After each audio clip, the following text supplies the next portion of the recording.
Good morning, children. Today we are going to do the third practical in the series of the soil practicals. So in this experiment we are going to study the pH of the given soil sample. First of all, we should be able to understand the term pH. pH means the hydrogen ion concentration present in the given sample of the soil over here.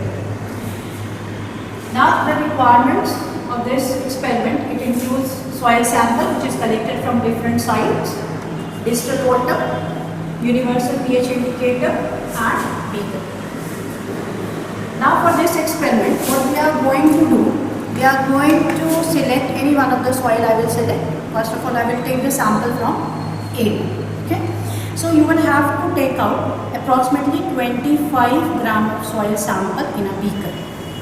So roughly, it's not necessary to have an exact weightage. So we will add 25 grams of soil in this beaker.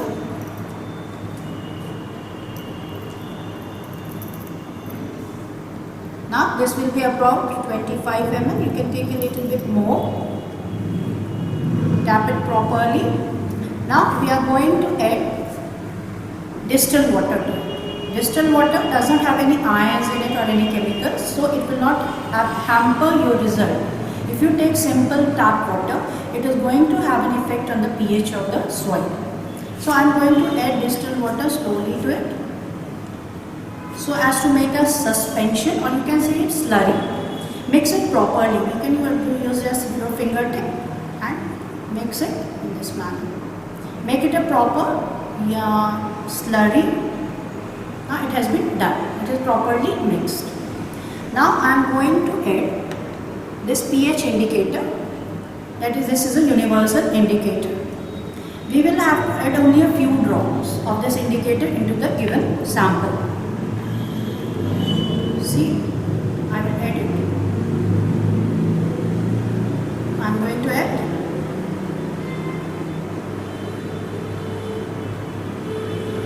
I added 3 to 4 drops has been added to it. Now I will tap it once again, mix it properly, and I will leave it.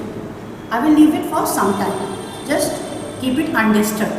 After few minutes, you will be able to notice. Right now you must be able to see that the color has been started to change.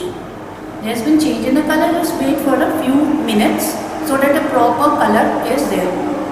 Now what you will do, you will match the color with the pH chart, which is over here. Now see where it lies. Now it is almost basic in nature and it is around 12 to 13 in between somewhere, isn't it? So you can write this pH of the sample, that is about 13. So it is a basic soil, alkaline soil. See, you can call it an alkaline soil. I will write over here. It's an alkaline. Now you can repeat the experiment by making the different soil samples. I will do it for you. So this one is the beaker for the soil sample B. We can take again about 25 grams of soil sample B in this test tube. Make it sure that the soil is not having big lumps, so it will not show the proper result. Tap it. Again, we will repeat this procedure. Add the water. Mix it properly to make a slurry. Now this is a slurry. See, at the bottom some soil is, it has been undisturbed. Tap it from the bottom so that a proper mixture is formed. Now see, the proper mixture has been formed. Now again I am going to add few drops of indicator in it. You can see the color must be changing. Just check it. See. Again I had added 3 to 4 drops of the indicator in it. Mix it properly. You have to leave it for some time so that the water collect at the top. Now I will go to and check it over here. See where it's in the orange side. So you can see it almost over here. We have about 1 to 2 in between. If you will keep it for a while, again there will be a beautiful color that you can see. So this is around 2. So I will write the pHs. That means what is the property of the soil? The soil is acidic in nature. Fine, it is acidic in nature. That means the hydrogen ion concentration in higher in the sample of the soil. And there must be certain metal ions which is reacting with this indicator. So this is my soil sample C. Again we can do this procedure. Let us see what is happening in the soil.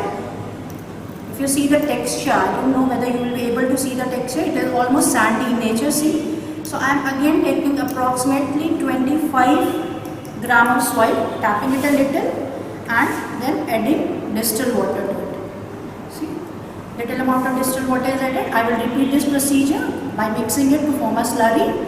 Slurry is formed. See, a proper suspension is formed. Now we are going to add the indicator. 2 to 3 drops of indicator has been added. See, there is no change in the color. There is a slight change in the color. The coloration is neither towards the, see, it's neither towards the red nor towards the blue. Where it is lying somewhere over here. The pH is in between 6, 7 or 8. When you see the exact coloration, it will be around 7. Okay. So we can write down the it over here, that is 7. That means it is a neutral image. Neutral image. See, the property of the soil where it is neutral is known as buffering capacity. It is the buffering capacity of the soil. You can also collect the sample from your areas and can repeat this experimentation. Thank you very much. In the next class, we will see some other practical regarding the soil. Thank you once again.